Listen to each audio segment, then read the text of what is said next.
Welcome to the Everglow Show. I'm Eric McClanahan. I am joined by the producer of the show, Kylan Savage. What's up, For now, Kylan? For for now. now, I'm Till we unfortunately fire you. not going to be. Yeah. Oh, let's do that. Just fire me whenever I have to leave. Just fire me on air. I think that'll make for great podcasting. Kylan also hosts Church Jams Now and In Defense of Kesha, where you can That's find right. on whatever podcast services you use. Also, joining me again is AJ Simmons, author of Jesus and Joe Strummer and the upcoming book Short Stories for People with Short Attention Spans. Is that right? That's right. You got All it. right, nice. How you doing, AJ? Oh, I'm doing wonderful. Also, very special guest tonight is Benjamin Daniel, uh, one of my personal favorite artists at the moment, and really at this point, probably one of my favorite singer songwriters ever. Um, Thanks And for joining darling, us. darling of CCM Twitter. Let's be clear. Yes, yeah, Aw, yeah. thank you guys so much. How you doing, Benjamin? I'm doing good. I don't want to ask this more than a couple times, but can you hear me okay? I just set you guys up with my Yes, headphones. Yep. you're Yeah, you great. sound Got it. good. You sound really Yeah, good. I'm doing good. I live in this valley northwest of LA, and just service can be very spotty.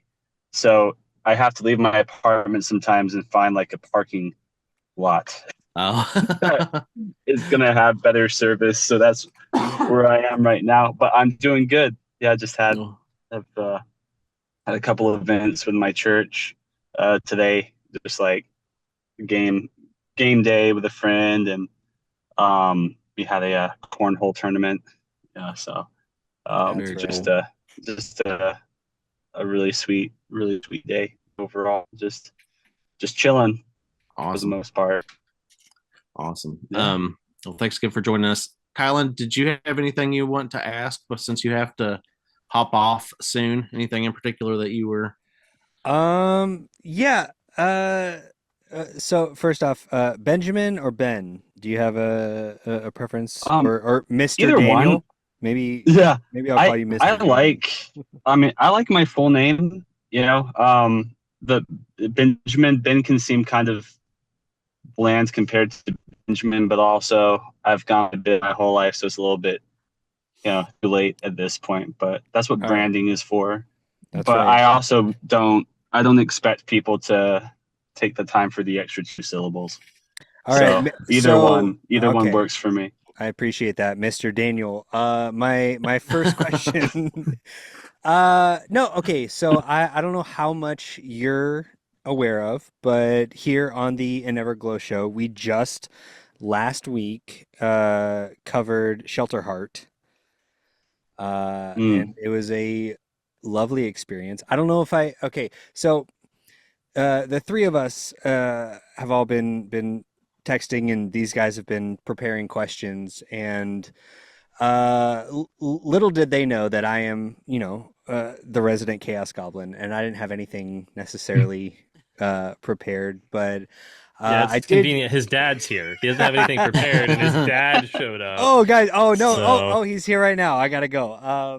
No, man, I just have to say, so we've, or I've been, pretty aware of you through CCM Twitter, uh, for the last couple of Mm. years, and I've listened to a bunch of your songs, but this was my first experience going through a full album of yours, and whenever that episode airs, I'm just gonna let you know now.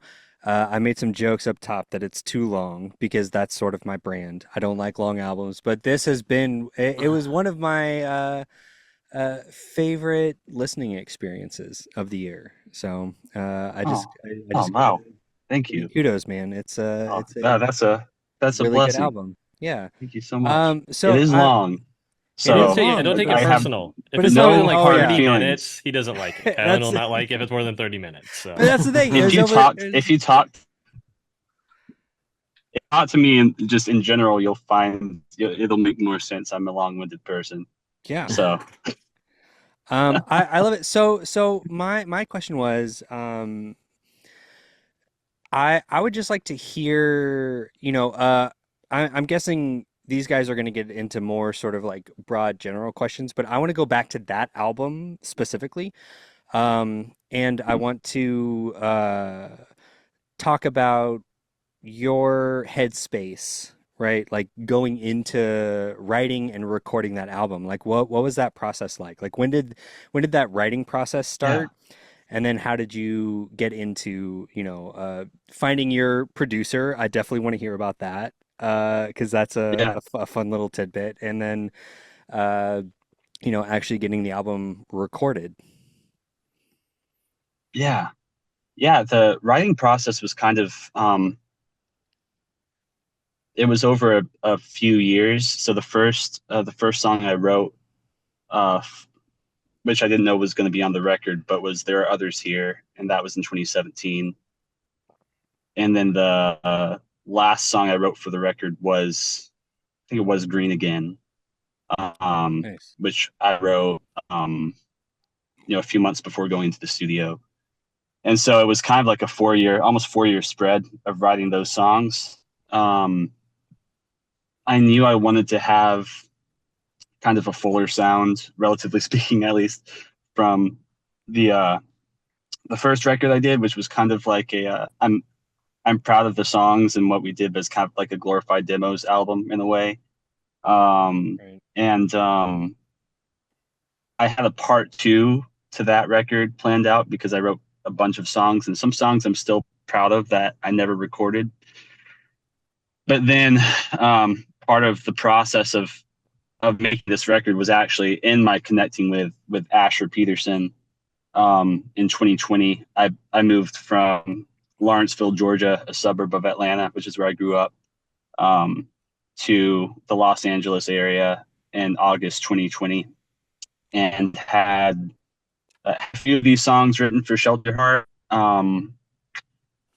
But then I connected with Asher Peterson. I've kind of been shopping around for just producers just to see. I'd never really been in the studio setting, and so I was like, Mhm. hey, kind of fun to work with someone whose artistry I already admire. And Right. Asher had just earlier that year come out with a project called Namo, Namo, and I thought he just made instrumental music, like ambient stuff, for some reason. And then I listened to that album, and it was just a bunch of really cool pop songs that sounded like something I would want to make. And Nice. so Andrew Peterson, I talk about all the time, and I'm annoying about it, but he's like my favorite songwriter of all Right. time. And so I was just like, oh, it would be kind of cool. Like it was one of those thoughts, like it was a passing thought when I heard the Namo album. Like, oh, that'd be cool. What if I worked with Asher? And then when I moved to California, my mind was just all over the place, and I'm like, I'm just gonna reach out to this guy. And he got back to me like day of.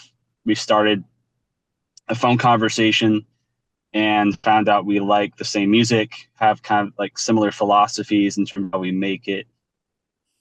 And so that was the moment when I'm like, well, I have these songs for this Shelter Heart idea, and it's about community, and we're in the middle of COVID, and I feel Right. like people might need these songs more. And I want to bring this project in particular to someone who's more seasoned and can bring that fuller sound. And so it was actually as part of that pivot towards making Shelter Heart at that time, as well as COVID. And then wrote a few more songs after that point, between connecting with Asher and the making of that record. And we just talked on the phone for a while and spent 4 weeks in his home studio. And it was Nice. like, yeah, it was a crazy first experience. I don't think it should have gone as well as it did, not because we're not capable, but because I didn't know what I was doing. Right. So yeah, I'm very thankful for that whole experience. Anything else, Kylan? No, I mean Okay. we're just vibing. Okay. Yeah, no, that's awesome. uh, That's so I, cool. I'm good with that. I'm pretty sure that on our episode last week, I mentioned that I think that There Are Others Here sounded like a song that was written maybe around like, or could have been on the first album. Mm, So I guess it must. huh. So I guess you were writing. If that was written in 2017, that must have been pretty close to when Yeah, you were writing songs for that, right? yeah, it was probably written, but it was written before a couple of the songs, like "Shaping Season," the song, which is my favorite song. That first project, one of my Yeah, favorite songs I've written. It was written after there were others here, so it's like, yeah, yeah, it was earlier. That encourages me because I was talking with my buddy Alan, who's produced a couple of my things, and it's my kind of closest collaborator. And when he heard that song, he was like, "The song sounds mature." I was like, "Oh, this is the first song I wrote for the record. I guess I'm digressing." No. No, but yeah, so that's a nice. I'm glad it sounds like it's the first one, I guess. Right. But yeah, yeah. So um, So okay, I did have a couple other follow-up questions, if that's okay with everybody. yeah. yeah, Go ahead. Um, so sure. Benjamin, I'm curious with your songwriting process and your sort of uh album cycles. Are are you the type of person that like, you're like, will you sit down and think like, okay, I have this concept for an album. I'm gonna start writing songs that maybe potentially fit that theme, or are you just the kind of guy that's just like, I'm just writing all the time, and then you end up with some songs, and then try to find essentially like a through line to tie them Yeah, together? I kind of wish I was the second, but I'm more the first. Yeah. I'm a big album guy. I've always been obsessed with the album experience, Yes. which is, I mean, I think we all like in CCM Twitter. I feel like we, like a lot of us, feel the same way. It's very frustrating to be an album lover Yeah, this day and age because for sure. I was just with a friend of mine driving across the country, and I was teaching him about how to listen to an album from front to back, and he was like, "Oh, I see." Like we are listening to this, and he's like, "Oh, I see why. Like this flows into this, and this was." I'm like, "Yes, this is how it should be." So I've always been an album listener first. Love like a full, just a full volume of work. So when I'm writing a song, even if the song ends up not being on an album, it's usually first. The plan is to have it on an album. Right. Um, So I'm so trying so to so you're be kind of, more. go ahead. Sorry.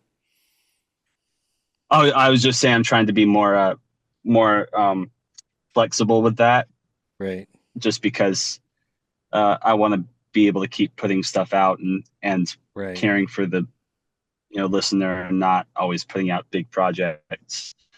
Anyway, yeah, So then that's I'm like an album guy. so when you start that writing process, right? Like you're essentially like thinking like, okay, this is going to be the vibe of this album. So then everything is sort of like influenced uh by that, like consciously or subconsciously, for the next few months or however long it takes you to write. Yeah. I usually have a few different things I'm working on at a time, but each Cool. one of them is kind of fitting a vibe. So like right now I've got something that, and I don't know when any of this is gonna come out, Right. but I've got like a popular album project I'm working on that if I find something that kind of fits that, I'm putting it in, in Sweet. line with those. If Yeah, it's yeah. darker, got one that's kind of more devotional, and maybe one or none of those are actually released, in the future. But yeah, I have themes, especially lyrically, and then the Hmm. lyrical themes kind of determining the musical themes for the records too. I don't know, I like storytelling Yeah. a lot. I think I'm maybe better at that than like the musical part even, and so um, trying to play to my strengths as best as possible, and then just pray that I find people who are willing to listen to records. They're not all going to be over an hour long, actually. Just to give you. No, hey, no, I do want to say, and go ahead. this isn't to knock me down. I think that I'm happy with what I put out so far, but I'm definitely in the mindset of like, okay, I want to pare it down a bit because it's a good Yeah. exercise. to learn Right. how to do that. So To confuse you even further, I love They- albums that are Yes, both of these longer. guys are Yeah. long album guys. But We're well, Falling Up, like yeah. Falling Up is long. Yeah, we're So- what the series we're doing is going through like all of my like top 27, I think, favorite albums that are kind of vying for position in my top 100 albums list, like in those top spots. So, I'm pretty sure that like over half of those albums are over an hour long. So there's something about Nice. good albums that are long that they win me over at a higher rate, I think. So it's true. so me and Kylan kind of butt heads on that. AJ, I think I'm in the middle. Kylan Yeah, wants like a AJ's in the middle. 30-minute record. Eric wants a Right. 60-minute record. I want a 45-minute record. Yeah. I think that's probably objectively the right answer. I think that's kind of like the most reasonable. I like, to me, 45 minutes like pretty much is like the 40 to like 48 minutes. I feel like it's like standard, in my mind. But I think it's just because I weigh everything against Cities by Amberland. It's just like in that, yeah. or Brother Sister by Me Without You, and There you those are go. kind of in that range. I think all of this is such a random thing, but I looked at like all of Me Without You's records. I think are within that like 40-minute mark, which I didn't realize. Which I think is kind of impressive that they kept like consistency within length, like for their Right. whole. Well, especially for such like career.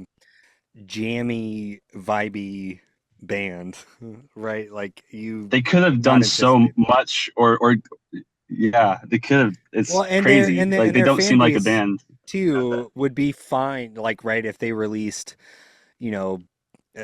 hour and 10-minute long records, they'd still be in the same place. Absolutely. But they, Yeah.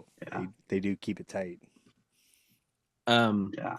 So Benjamin, I tried to get you to come play our church, and you were going to do it, and unfortunately things didn't work out. But how was the tour this summer? It was great. Yeah, it was really good. I definitely missed you. I was thinking of ways. I know you were on vacation, right? So Yeah, we're going on unfortunately. vacations. So, Yeah. I went through Lexington at one point. Oh, did you? Yeah, by that area. I was thinking of you. Yeah, it was good. I've never done that before. I'm not. It's the wrong, like, even though it's not my like full-time profession, it's the wrong kind of profession to go into when you're not like a center stage kind of guy. I like, I love this. Like, I love talking to people and just having conversations. I'm not somebody who's just dying to be in front of a mic. But I feel like by the end of the tour, I was like, okay, yeah, I could do this. I enjoy doing this, which was a nice feeling because to be honest, and it's not a cool thing to say, performing to me has been kind of like at the lowest bar of like what I do. I love writing, I love making stuff, and then performing has always been kind of the chore.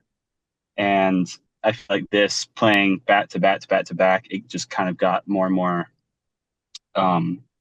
natural. Not that I'm ever super like nervous beforehand, it just drains me a lot. I get that. Yeah. And so, but yeah, it was you got to connect with a bunch of people, and had audio feed before, and that's always a huge blessing. And then connected with just every stop was like a new dynamic, a new blessing. And I'm gonna do it again. I'm kind of considering doing like long weekends just for the sake of work instead of another tour. I don't know. I'm still working out logistics, and like if I can get, it'd be a little more in terms of like plane costs. But I would love to be able to go one place and be able to be there for a couple of days, because I think my biggest thing was that you have so little time. Like I was in Raleigh for just a very limited time, and these sweet people, Carrie, Breggy, who hosts some house concert out there.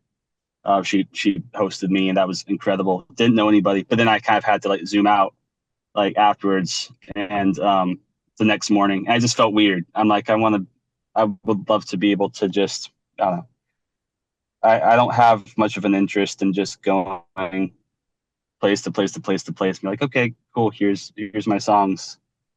See you later. Yeah, I love the relationship building that comes with it, and so thinking about doing like long weekends instead, I feel like it could be better for both work, like my full-time job, and for just long term, just building those kind of relationships. And Well, if people want me around for, if you're looking to come out this way next time, holler at me. We'll try and make it work again. Yes, sir. Oh my goodness, I would love that so much.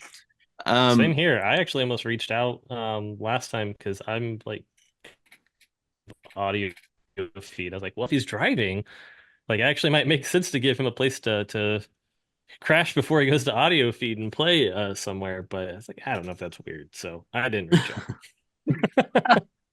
I'm chill. I'm just if you knew like my travel habits and like what I've had I just go with whatever. So I'll feel free. It's not weird to me. Where are you again, AJ? Because you're in Illinois, right? Yeah, I'm in Illinois. I'm Quincy, Illinois, so like it's about 3 hours west of Urbana-Champaign. So I don't know if you're playing audio feed next year next year.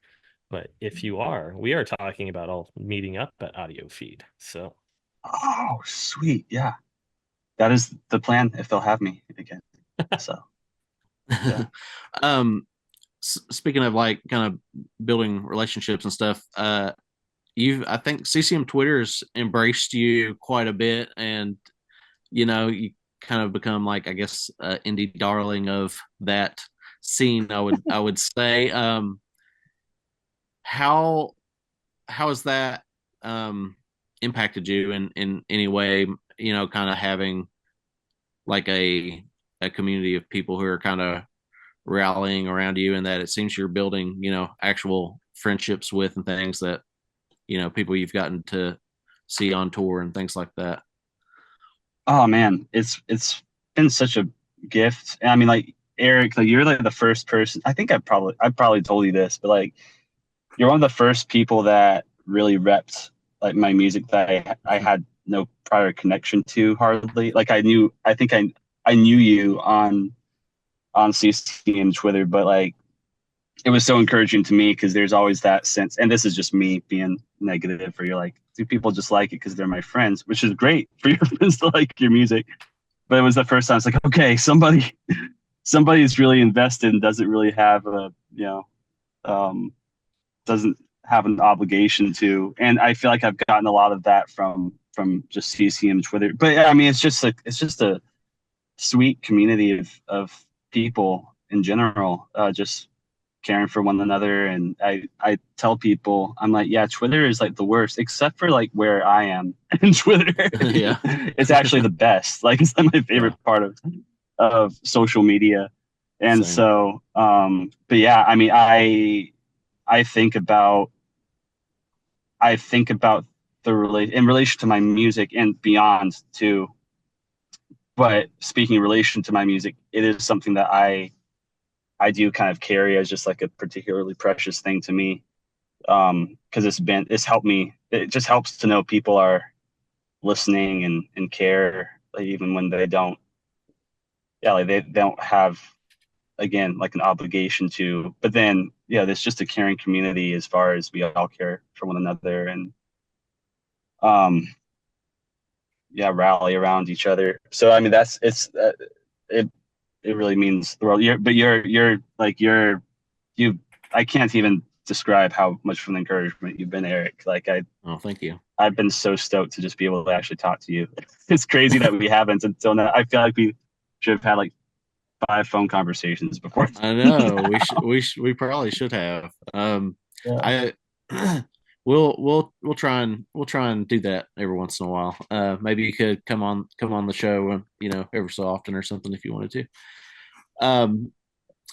So on I guess on the flip side of that, do you find it like frustrating at all that you kind of have this fan base and things, but it hasn't like turned into like a big like record label deal Hmm. or being on a bigger tour or anything like that, or does that just not really affect you? Yeah. I don't know. That's a good question. I feel like there's specific circles I've been trying to kind of break into that I haven't been able to at times, that if I get greedy, I can be like, why aren't these people listening? Or why is, like you hate to admit it, but you do look at playlists and you're kind of like, oh man, still haven't made that playlist. And then you eventually end up on one, and then you kind of feel sheepish. You're like, man, I'm such a kid. Like when it comes to this stuff. But so there's stuff like that more than just kind of like big record labels. Because I don't know what I would do with a record label. Um, I'm still, like I don't know. I mean, I don't know what that would look like. And again, like I have a full-time job out here right now. I'm still trying to figure out like what exactly it is that I'm aiming for with my music. I know I'm gonna keep doing it, but it's also like, okay, well, what is my goal? Do I want to just be low key most of the time, and then if I can make music that's good. I mean, my goal initially was like, man, if I can just play a few weeks out of the year and make music that kind of speaks for itself and builds its own base, that would be the dream. And so that's, I think, when that's kind of where I'm at. My heart is for people, and yeah, I've had a desire to work in, especially work in like a church setting at some point, and just be settled into one location and just be able to pour into um, that place. And so with that in mind, I'm not seeking to be something big. It's something I had a conversation actually with Andrew Peterson. We did lunch last year, which was awesome. But he was encouraging to me, because I was kind of coming into the conversation thinking like, I feel like I'm a poser almost. Like if I'm not putting everything into it, then why am I doing this? And he was just encouraging me about like, hey, just be where you are, pour into the community you have, which is what I want to do anyway. So all that to say, that's a long-winded answer. I don't know what I would do with a label. I wouldn't say no to a label. I think the biggest thing for me is more like different kind of like cool kid tables, I guess. Like I would love to I'd love to have a kind of a bigger audience and kind of bigger pool of people from like specific spaces. And there's certain areas where that hasn't happened as much. But then it's like, if that never happens, that's the thing too, is it's like, for people who are listening currently, I mean, like CCM Twitter, it's like, if that's it, like, that's incredible that anybody cares to listen to my stuff. But we're always going to get greedy and kind of like not like want more than what's in front of us. And, so the biggest thing for me, this is the last I'll say it, but the biggest thing for me is I think I'm really feeling the financial strain. And it's like, if I could just get enough of an audience to be able to keep doing it. I could be poor, but like if I can keep doing music while I'm poor, doing like some sort of ministry, because I want to do all the things that don't pay, like I'd be happy. But the thing is, so I think it all boils down to, I mean, right now my struggle is it's expensive to make good music. Unlike what the CEO of Spotify says. And if you're not super skilled, it's expensive. And so yeah, that's the biggest thing that can be a discouragement sometimes. I'm just like, I just want a base that I can just keep making it. But then I'll figure out ways to do it, even if I don't have that base. So I'm not ultimately worried when I'm thinking straight and bringing it before the Lord and talking it out with people who are wiser than me. So, yeah. Yeah, that makes sense. So I've got a couple questions about Shelter Heart since we just covered that. Like in the order this things are being released, folks will have heard our review of Shelter Heart before we chat with you. So I've got a couple questions around that, if that's all right. Yeah, absolutely. Cool. So we were talking a little bit earlier before Kylan had to jump off about Shelter Heart and like writing and stuff like that. What were some of the biggest influences musically for that one, and how has that perhaps changed? Because you've released two albums since then, including this year's The Rain Falls Sideways. So how like what were the musical influences on Shelter Heart, and how has that evolved over the past two albums? Yeah. Um, I mean, I kind of feel like Shelter Heart. I I've talked about my music as a whole kind of being the average of my favorite band and my favorite songwriter, both of who are very different. But like Andrew Peterson and Amberland are like two of my favorite artists of all time, and sound nothing like each other. No, But no, they don't. but but I love Andrew's more conversational tone. Um, but I love like Amberland's like bigger melodies. Mhm. And so I kind of want to marry the two for Shelter Heart. And I really just like sound like all my favorite artists as much as I could. And so those were the two main influences. Um, Trying to think of like particular songs that like there's Caedmon's Call is a band I grew up with, and Hmm. so Yeah. even like the title track to me, I was basically just very inspired by the title track on 40 Acres, Oh yeah. Okay. and wanted to kind of that album's like home to me. That was the first record I fell in love with, and just pulling from a lot of different places on the record. But those are probably the main influences. Asher and I are both big like Bon Iver fans, and Hmm. so definitely in certain aspects of the production and then even in the direction of some songs that was a thought. Um, but yeah, I do feel like it kind of once I brought them to Asher, they kind of became their own thing too in a way. Where I think Andrew Peterson is kind of the most obvious influence, but then it has some more maybe like emo tinge to it, kind of that's more A post emo tinge, if you will. yeah, if you will. I will. Yeah, I think yeah, so those would probably be the main influences. And I feel like every project since has kind of been um kind of just maybe branching out into some of the I think Shelter Heart was like all of the influences maybe, and then the last couple have been branching out into like more specific influences maybe. Because I wanted to make a record that could be a good place to start, but also kind of herald a bunch of potential directions on a musical Hmm. level. Like pour me out, could like maybe do something more rock, Hmm. based, or Jesus in the Valley is more lo-fi, and just kind of like trying to.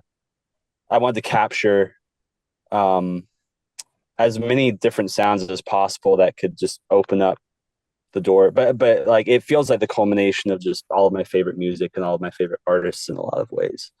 Not that it's like to that level or perfectly like representing them, but I can hear a lot of like my favorite music in that record, which is a really fun thing to be able to make.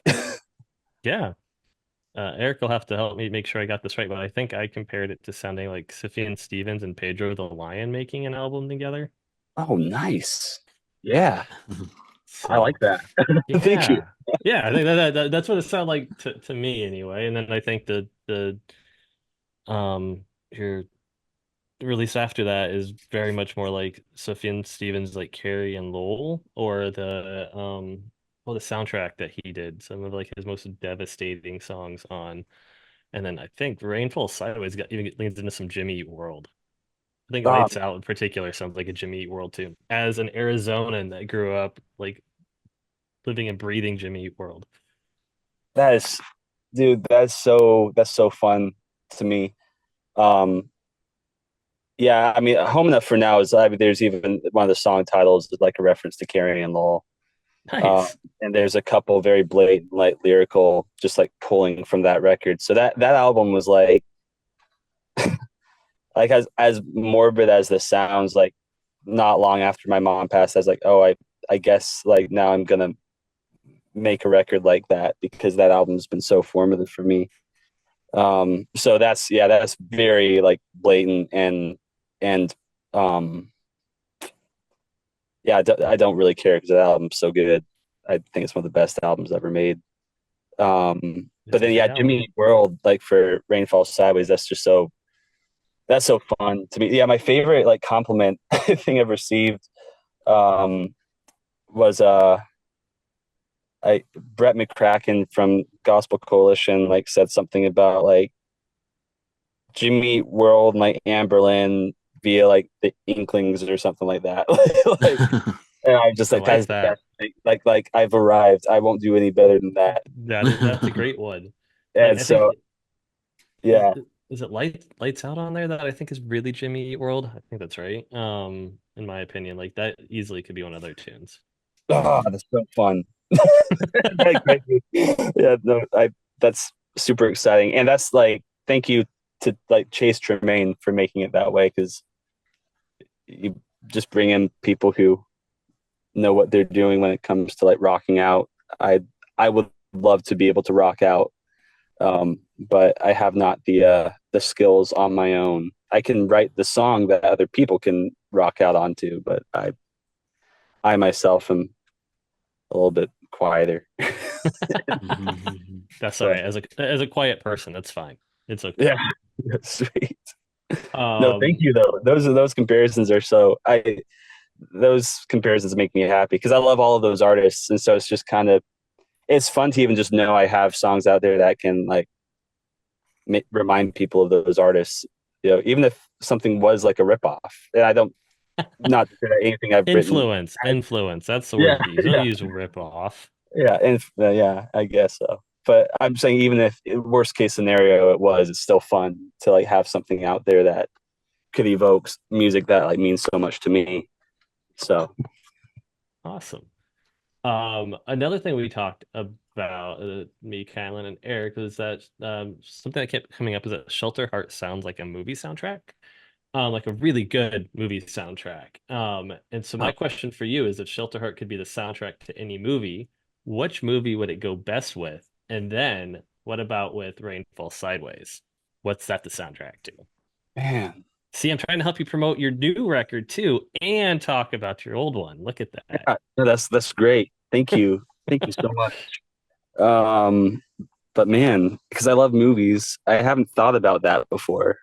Um, yeah, wow, okay, See, this is why your phone overheated, man. that's yeah. My brain's overheating now. Um, my so what's a good movie that with Shelter Heart? Goodness. I mean, like, I don't want to say Lord of the Rings because and this is not me knocking my album. We just know it's true. It's not epic enough because Lord of the Rings is the most epic thing ever. But in relation to like Frodo and Sam, that's like what Shelter Heart is trying to reach for, you know, and that's what it's trying to basically detail is like those kinds of friendships. Hmm. And so I feel like I have to say, I'll say Return of the King just for like, I can't carry it for you, Frodo, but I can carry you. Like that's kind of Yeah, I like it. I like that's it. the heart of the record. But again, I'm not knocking my own record. I'm just being realistic. It's not that epic, but maybe like quietly in the in the background. But Rainfall Sideways, I really don't know. It's kind of um what's a movie about like nostalgia and like going home and Elizabethtown. That comes to mind. It is. It's about yeah, nostalgia and going home. yeah. No, that's great. That's a great movie. I might have to say Elizabethtown. Because I can't really think of. There's also like a lot of Hallmark movies where they go back to the farm from like their time in New York and save the family hotel, which is a really niche thing for people to have. Um, but There are worse yeah, things that could happen if that album became the soundtrack to a Hallmark album or a movie. yeah. All right, more I'll say people would Elizabeth. probably watch that. I want to say Elizabethtown because I really like that answer. There you Um, go. I'm not only asking you questions, I'm answering them you for didn't you. you didn't ask me this question, but I will say Home Enough for Now would be Ordinary People, um, which is one of my all-time favorite movies, and I Okay. actually almost put a song on the album that was just basically inspired by that movie. Oh, neat. Um, but yeah, Cool. so um, that's the only movie I already had in mind before we Hmm. had the discussion. So just throwing that out there. But No, I but like it. yeah, Elizabethtown. If you can figure out like a press release for The Rain Falls Sideways that incorporates Elizabethtown and Kirsten Dunst and um, you know that, feel free. That could bring in more listeners. There you go. Somebody out there needs to like take some scenes from Elizabethtown and put like your songs in the background. Yeah, There you go. yeah, Um, especially over the scenes with Paula Dean. cool. All right. The next two are about kind of like meanings of songs on Shelter Heart. So we talked about 73 and Silence in particular, and I think it's either Eric or Kylan saying like it was like you're driving down the 73. There's my West Coast coming out saying the 73 there. And like the radio's off. And I was joking. I was like, yeah, I think that works. And then like we're like, oh, you gotta have Benjamin on. He'd be like, no, I was like that was my number in football, and I was just sitting in my jersey in silence. Like that's where that came from. Like, what is the meaning of 73 in silence? We were bringing up maps to try and find like the That's so 73. great. I actually thought about that when I made the uh the song title. I was like, it sounds like the name of a road. It's not though. It's a Psalm 73 is Hmm. whom have I in heaven but you, and there's nothing on earth I desire apart from you. And so it's basically pulling from Psalm 73 verbatim in the chorus, and then kind of like pulling questions out of that question that's asked in the psalm, um of just kind of like, yeah, like if my aim is not Christ in my relationships, um and I can't be alone with Christ, like then what's the point of the relationships? And so it's taking loneliness and the fear that I have when I'm alone, and like asking that question, like, whom have I in heaven but you? Like, if my life has not brought me to this point where I'm just before you, then like, what good are all these things that I could want? Um, and so, yeah, that's the 73 is Psalm 73. Got it. Cool. I like it. So my favorite song on Shelter Heart is New Hall Song. Ah, cool. Um, we talked a bit about like the meaning behind that or the inspiration of that.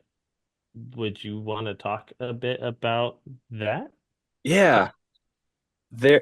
It's kind of funny because it's like the most. It's not irrelevant, but it's become kind of like there's a friend that I was talking with like long distance for a bit who we never really became anything, um, but we had talked about um, the potential of I don't know, like carrying on a relationship like in an official capacity, and then just didn't happen. But that's where New Hall song came out of, because I actually wrote that song before I moved to California, and yeah, it's funny because I haven't even talked to that friend in a bit, and now I kind of think of that song as just a general like principle for for marriage going forward. Um, but yeah, it's just like I'm afraid of it, I mean, it's kind of that classic like fear of commitment thing, but sort of writing a love song in a way to amp myself up for the potential of marriage, because that is a desire of mine, and to have a wife and kids and be able to care for a family and lay down my life in that way. And so that song is just kind of processing through the thoughts and the emotions of like, okay, like if I take this step, what does that look like? And thinking through not just like the relationship, but also at that time I was thinking about moving to California, and New Hall is where I live right now in the Santa Clarita Valley, so that's where the name comes from. But yeah, so that's what the song is about. The chorus of that song is like the melody. It's not necessarily my favorite song on the record, but the melody of that chorus is like my favorite chorus I've written just about. I'm really excited with how that one turned out for the record. So it's cool to hear it resonate with people. AJ and I both gave that song our top score. You know that we score every song on here, and AJ has a 3-star system. I have a 5-star. AJ gave it a 3, and I gave it a 5. Nice. All right. Nice. Thank you guys. Yeah. I don't want to keep taking up your time, but one of the things that we're doing is, as Eric mentioned earlier, was talking about like going through some of his favorite albums and helping him kind of figure out, well, out of these 27 or so, which ones are actually the favorites. And so, Shelter Heart was covered as part of that. Just kind of curious about what some of your favorite albums are. Oh man, I've mentioned a few of them. Yeah, so you sort of kind of answer this a bit. Yeah, Cities by Amberlynn is like gun to my head. If someone's like, "What's your favorite album where you die?" Which is a very specific threat, but I say Cities. You and my dad. That's one of my dad's favorite albums. I love it. When I was 15, it just kind of changed the game for me. I'd never enjoyed music. I listened to it right before my 15th birthday, and then like all day on my 15th birthday, and it just changed the game for me. I didn't know I could enjoy music that much, and I've been chasing, I feel like, the feeling that album gave me ever since. Brother Sister by Me Without You, I think, is maybe the most perfect record I've ever heard. The flow front to back. I didn't even know what I was listening to the first time I heard it, and wasn't really that interested in listening that much. And then I started reading the lyrics, and I'm like, this is incredible. And I think it's perfect. 40 Acres by Caedmon's Call, I mentioned too. Was the first album I fell in love with. Carrie and Lowell, I mentioned. I would put Illinois up there too. Those are both, I think, like Sufjan's masterpieces in very different ways. Mm-hmm. And then Andrew Peterson has like multiple records that I put him in kind of a different space, because I listen to his music very differently. Like his stuff, it doesn't have this like pull. I just have to listen to this over and over and over again. It's more like having a conversation with a trusted friend, that you just need to have, or a mentor. And so like Light for the Lost Boy, I think, is probably his best, but The Burning Edge of Dawn has made me cry more than any other record. And Counting Stars, I always put on. I need to immediately like feel peace and comfort. The Far Country is another one of his that I love. So those at the top of my head. I'm sure there's a lot more. This is so stupid. I'm like mad at myself for this. I just got into Transatlanticism by Death Cab, which is ridiculous, because like I feel like I get more Death Cab comparisons, but I don't really listen to Death Cab that much. I grew up with Plans, and I think that's a solid record, but more recently, I got into Transatlanticism. I'm like, yeah, this is one of the best albums I've ever heard. Why have I not been listening to this for the last 20 years? I need to look at my notes, because I compared something off of Shelter Heart to Transatlanticism. That is wonderful. I hadn't listened to it. Better Country, I think I compared to at least that era of Death Cab. Wow. And Cool. even early Love Drug. I don't know if you listen to Love Drug, but some of the early Love Drug like epic piano songs that they do. That's so cool. Yeah, I've not listened to a ton of their stuff, but the bits I've heard, I really like. Bon Iver, Bon Iver, that record is another one of my favorites, and it's fall, so I've been listening to that one a lot. Nice. All right, Eric, I've asked a bunch, and I don't want to take up all the time that we have left with Benjamin.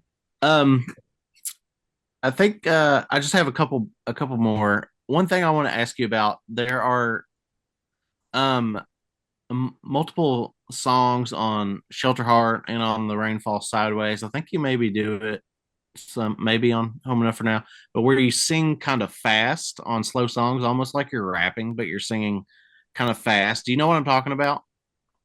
I think so. Like the end of Better Country.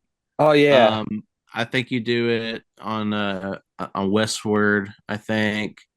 Do Hmm. you do you feel like that's like for me that's become like a trademark of yours, like to me that's something that like when The Rainfall Sideways was coming out I was like I hope he does that a couple times.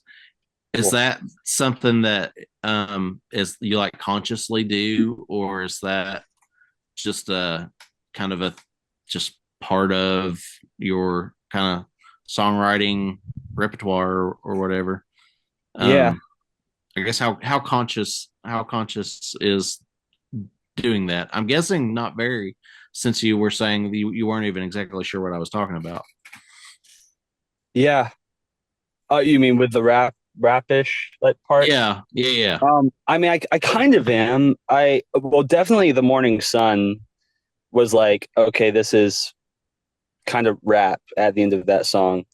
Yeah. Uh, I mean, when that like what I had in my head when I wrote that song was like Yeah. James Taylor meets 21 Pilots, and then Nice. There and you then go. Chase's like guitar he put under his like, and this is another one of my favorite records, but and the Glass Handed Kites by Mew, like it has that like prog like dark prog rock sound to it, and I'm like, this is weird and it doesn't Mhm. belong here, but it's perfect.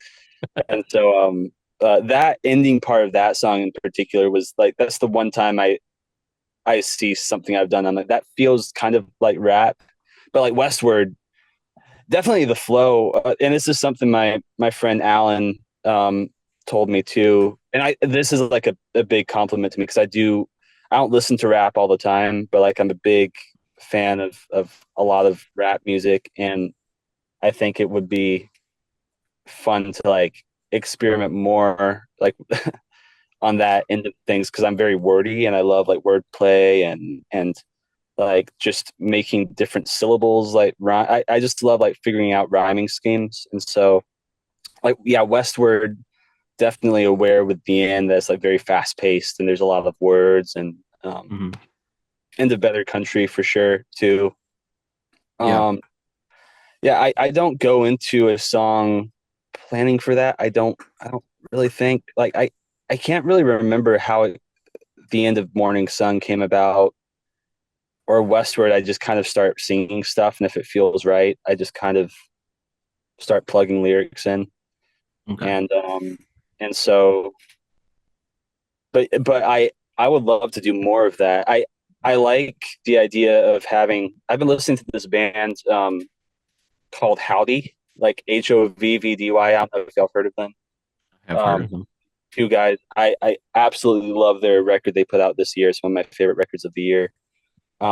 They do like some interesting things where it's like kind of like alternative country, but then pop, but then like indie. Like I don't know what their sound is, but it's so easy to listen to. And they have some parts where it's almost like rappy, I guess, in a way. And I'm like, Mhm.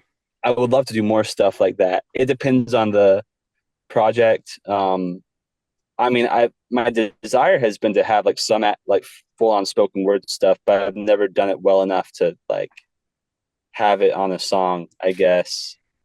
I kind of thought I would have something like that before now. But like all that to say, that's not something I plan ahead for, but it's definitely something on my radar. Is like I a style that I love. Like I love a lot of rap music. 21 Pilots is not rap, really, like in the full on sense, but they're one of my favorite bands, and they kind of incorporate rapping into their sounds in a way that I can kind of Right.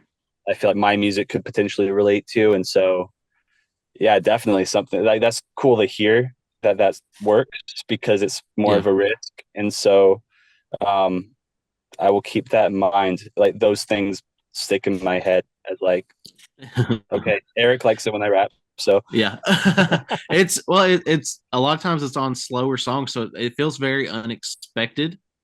And it like I don't hear many songs like that, but the way you do it is also it's tasteful and not out of place despite being kind of unexpected. So I really appreciate it. It's exciting for me.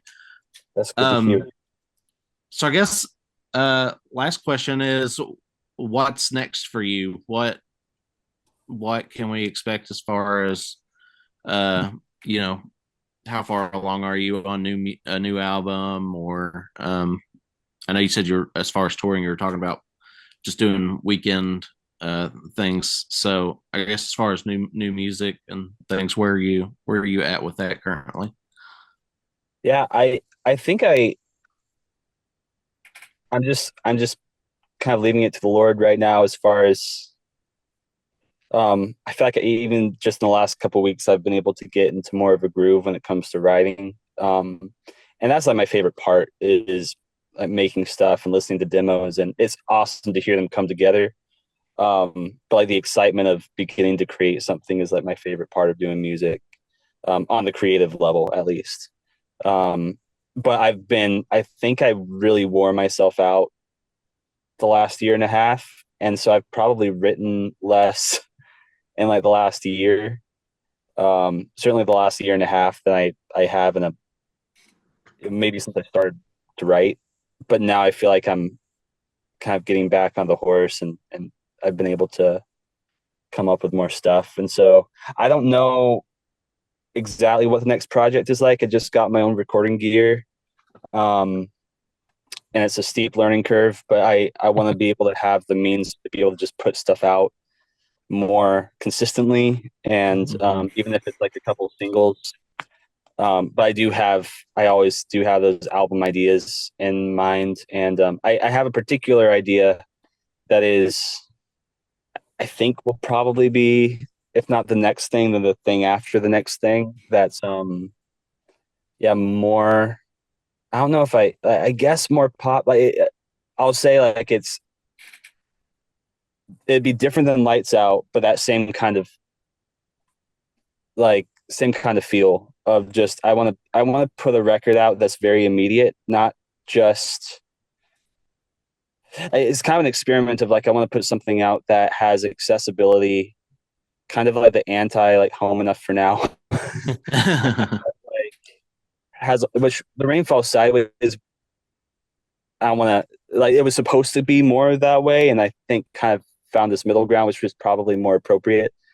But my desire for even that record was to make something that was a bit more immediate and had more lights out kind of songs. And so I think how it turned out is I'm happy with how it turned out. But now I want to make that record that's like 11 songs, like 38 minutes. Make Kylan happy. Yeah, exactly. But even just to kind of stretch myself, because it's hard for me to be brief sometimes, and that's the funny thing is, like, my favorite songs I've written are all mostly the ones that are like over 5 minutes long. But my personal favorites.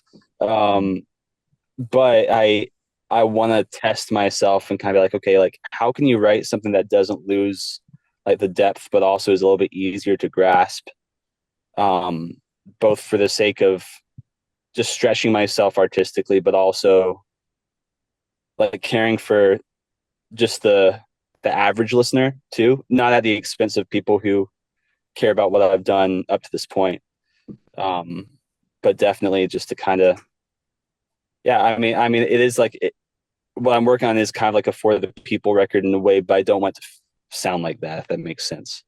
Like I want it to still have the same depth, Lord willing, where there's been depth, like the same depth that like other projects have had. So that's what I'm working on right now. I think I just like I need something like more upbeat. I think I need more lights outs, in my life, and so I'm kind of writing a record that isn't none of the songs sound like that song in particular, but so far I'm really excited with how they're turning out. Like I just like a Windows Down record that you can just kind of sing along to. Um, so yeah, that's what I think is going to be the next thing, but I don't know. I would be looking at probably early 2026 be when I put that out. But the goal would be to have a few songs in between, and then I'm still working on backer related stuff, and I'm behind on a lot. There's reasons for that, but it's still like I still want to be faithful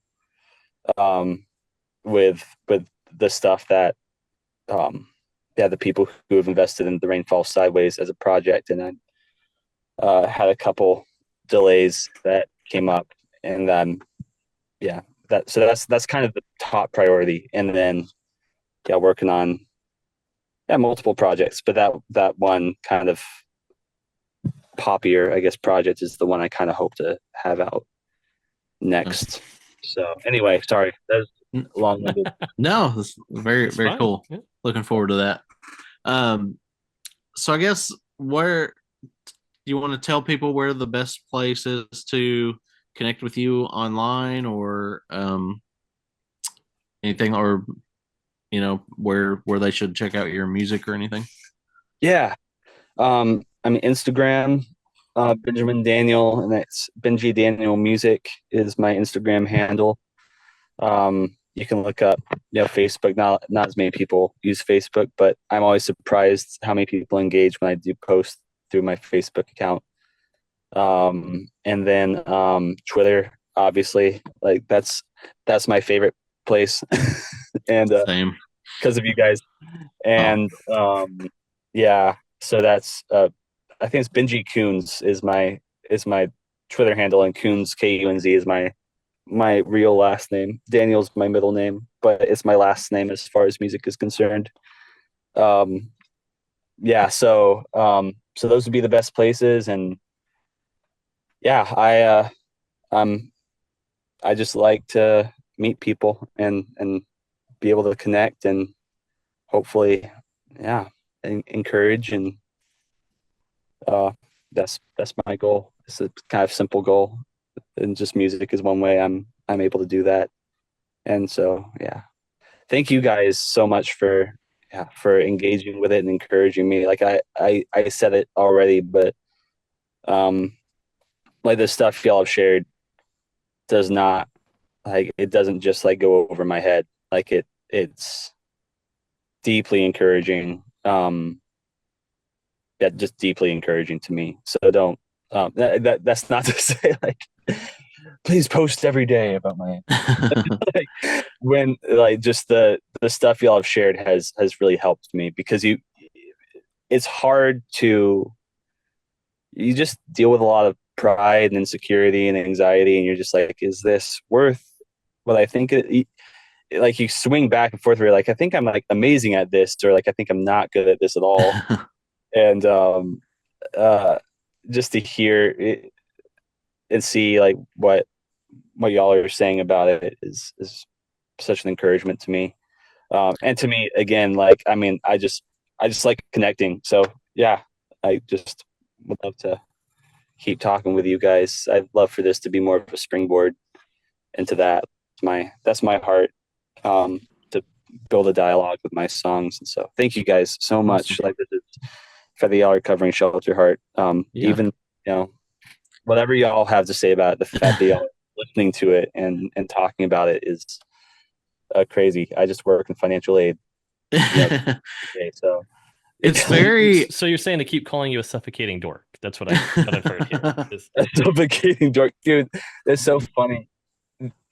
told you, there's a word that I don't even want to tell people what it is. It's not like it's so bad, but it's just like it was the one big note I had after mastering that we're like, we can't really change this, but of a word that I mispronounced. Maybe I'll tell it to y'all, but I don't want everybody to hear it now. So, but Um, suffocating work is great. Benjamin, keep in mind that when you do hear the episode about Sheltered Heart, that I am picking apart these albums that are my very favorites of all time. So the things that I say that are not 100% like positive, please don't be discouraged by them. I'm literally picking out the little things on these beloved albums that do that I have a different opinion on. But even some of the things that I did have a different opinion on, AJ and Kylan did not. So which proves that it is a problem more with me than with the songwriter, etc.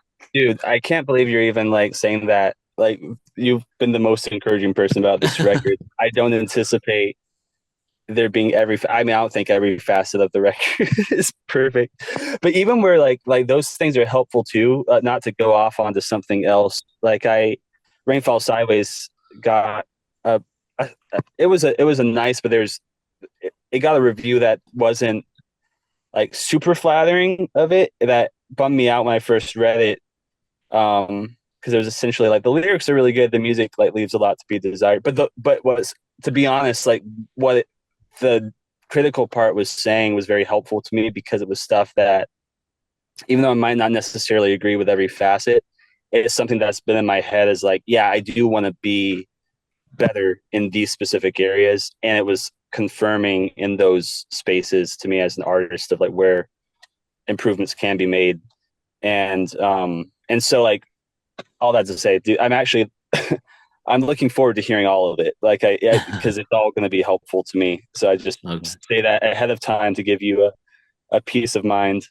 And again, you have been like, I can't even express how encouraging you've been up to this point. So, Thank you. So don't even worry about it. All right. Thank you. I think the more impressive thing is usually one of the three of us is critical about an album, and usually that person is Kylan. And even Kylan and I were like defending you when Eric could bring stuff up. So I think that is an important note to have there. When did you decide you hated the record, Eric? Oh, he's flipping the script now. You're getting the tough questions. Yeah. Just joking. And it's a good, it verified for me that it's good that I am doing these episodes about my favorite albums, because it just confirms that even nitpicks I have are just little, not flaws with the record, but flaws with, or just not my preference or whatever. So it Eric's really trying is to rank his favorite albums, and so when you start doing that, you do have to start being more critical of things you love. I'm sure if we were to do this with you, right, Benjamin, if we were to sit down and be like, all right, take this list of 20 albums that you said you love and tell us the 5 you love most. To get through that process, you're going to start being there like, oh, I really love this album, but they do this one thing. Like, you start looking for flaws as a part of that process. Yeah, well, like Cities, even like my favorite record of all time, I can just say like the production, which I love, and I love Aaron Sprinkle's production,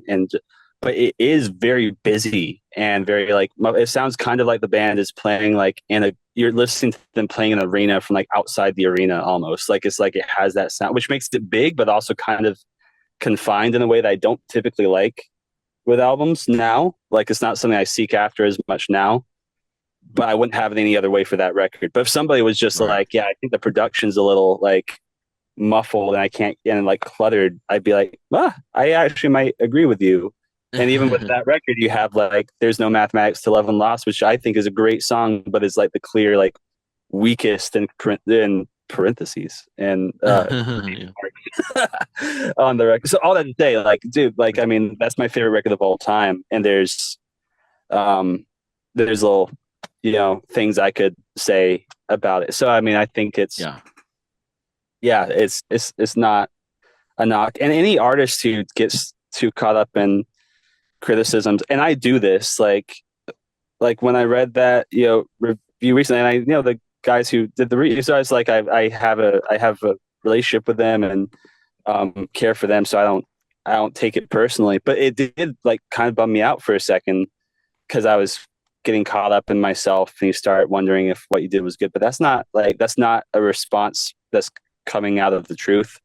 And you have to kind of have thick skin to be able to be like, yeah, it's kind of tough to hear criticism when you've worked on something for so long, but also like listen, because there's like, if you're not perfect and if you think you are, then you're gonna never grow as an artist and know where you can. So actually, like, I already was working on this project I told you all about. That's kind of more accessible. Hopefully not sacrificing depth, but this next project. And like that review was kind of like, yeah, I want to make this album. I kind of want to like make it for this person, not to say serves you right, but to say like, hey, yeah, I listened. Like this is something I want to do better. So that's just to not to say I'm doing everything right, because I struggle all the time with criticism. I'm not the best, but this stuff is helping me learn how to take it. And I've made this conversation go on way too long. I'm so sorry. No, you're fine, man. Very interesting. Yeah. All right. Well, thanks again, Benjamin, for joining us. It's very helpful, clarifying conversation, I think, and thanks for being a friend and for sharing your gifts of songwriting with the world. And we will have you on again sometime. Thank you guys so much. I'll try and like refrigerate my phone beforehand too. Thank y'all for being patient and having me on. I mean, yeah, thank you. Yeah, anytime. Thanks. Good. So we're gonna I guess go ahead and wrap up the show. Shout out to my Patreon subscribers.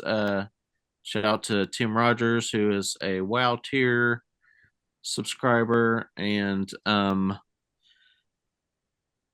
guess that'll be it. And we always end the show, Benjamin, by shouting out the Queen of CCM, Amy Grant.